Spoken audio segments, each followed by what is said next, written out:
The latest episode of Married to Medicine dives headfirst into the tangled web of relationships and emotions as exes reunite under one roof. From the moment the cast arrives at the beach house, it's clear that old tensions are far from buried.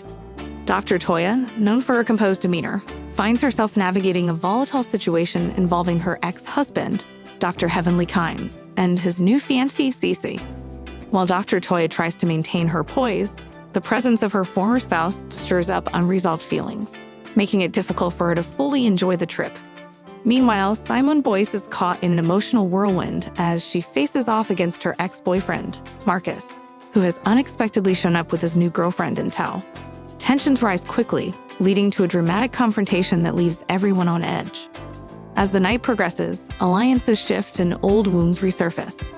Dr. Idris Pittman, usually the voice of reason, becomes entangled in the chaos when he gets pulled into conversations about past betrayals. His attempts to mediate only add fuel to the fire, especially when Cece makes bold accusations about Dr. Heavenly's lingering feelings for Dr. Toya.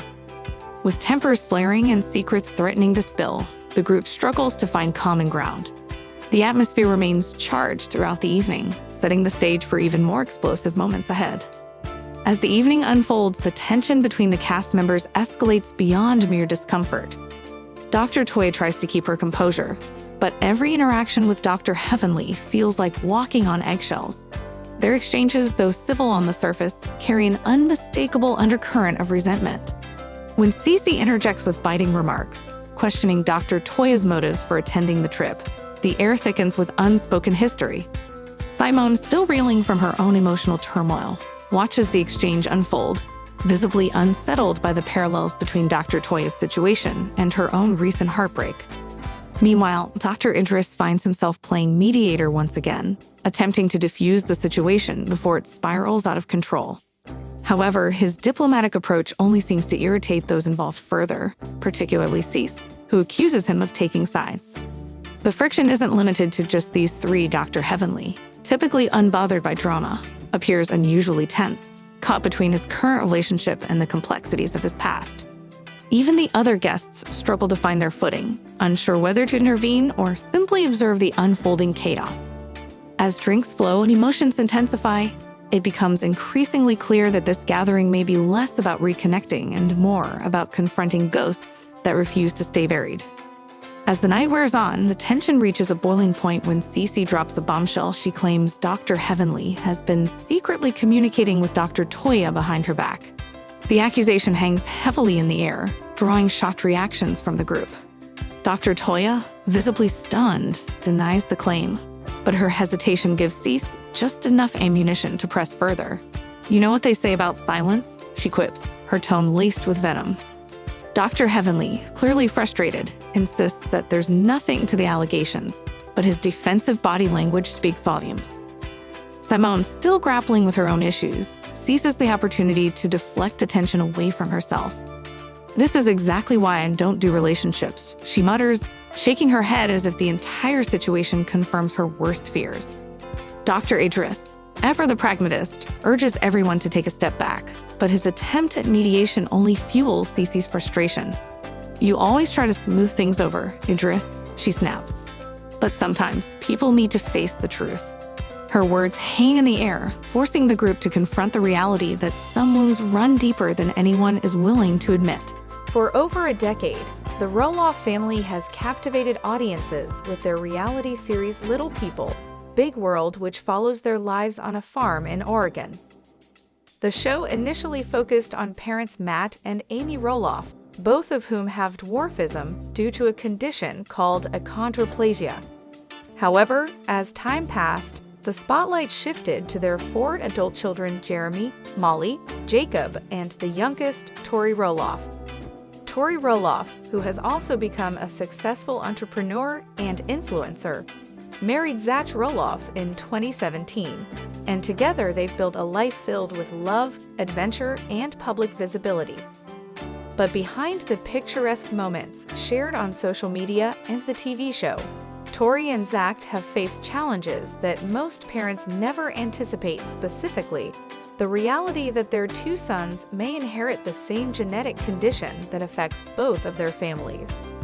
In a recent interview and a heartfelt post on social media, Tori and Zach opened up about the emotional weight of knowing their children could grow up facing the same physical and societal obstacles they or their loved ones have experienced.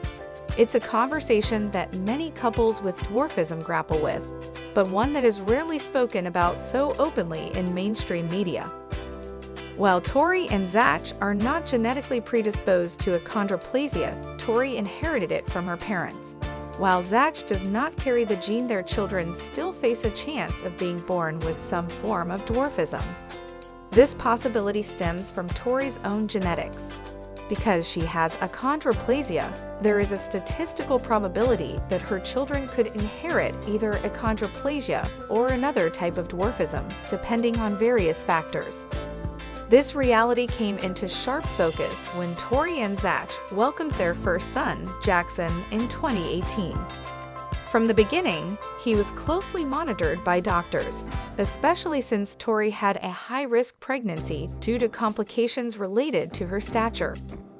While Jackson was born without any signs of dwarfism, the couple knew that their second child might not be so lucky. When Tori became pregnant again in early 2020, the couple prepared themselves emotionally for the possibility that their next child might inherit achondroplasia. Sure enough, when their second son, Mark, was born later that year, doctors confirmed what they had long feared: he had been diagnosed with achondroplasia. The news hit the couple hard, though not unexpectedly. They had spent months researching, talking to specialists, and preparing mentally for the possibility. Still, hearing the words "your child has achondroplasia" brought a wave of emotions: grief, concern, and yes, even guilt. In an emotional interview with a parenting magazine, Tori admitted, "It was really tough. We cried. We held each other. We questioned everything. Were we doing the right thing bringing a child into this world who might face the same struggles we did? Would we be able to protect him from pain and discrimination?"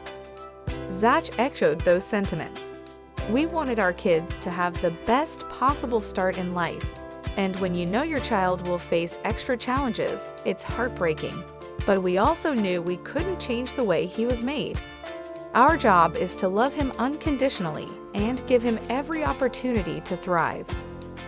Achondroplasia is the most common form of dwarfism, affecting approximately 1 in every 25,000 people.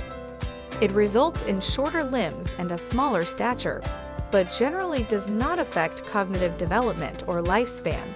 However, individuals with achondroplasia often experience health complications such as spinal issues, breathing difficulties, and mobility challenges.